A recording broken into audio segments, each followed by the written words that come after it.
Hello and welcome to my YouTube channel. Here we have a program. Can you guess the output of this? Alright, let's execute this. And here we can see the output. In the first call, we'll get list with element 10.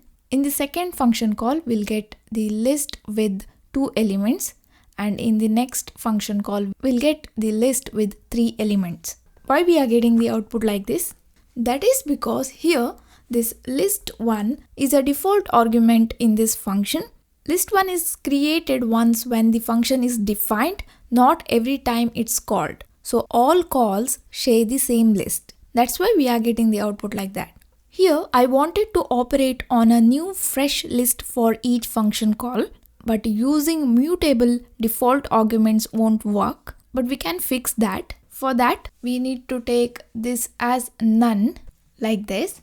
Then here we need to include if condition. If list1 is none, then create an empty list like this. Now if I execute this, we'll get output like this. If using default argument is not necessary, then we can write this program in different ways. For example, here you can create the list inside the function like this. And we can execute this. We'll get the output. Or you can take list1 here, and here you can pass empty list like this. Here you can see the output. Okay, so when you use mutable default arguments, you need to be careful.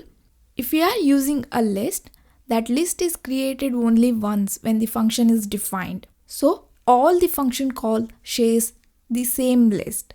You need to be careful about that point. This is about mutable default arguments. So that's it for now, guys. Thank you for watching. Don't forget to subscribe to my channel. I will meet you in next class. Till then, take care.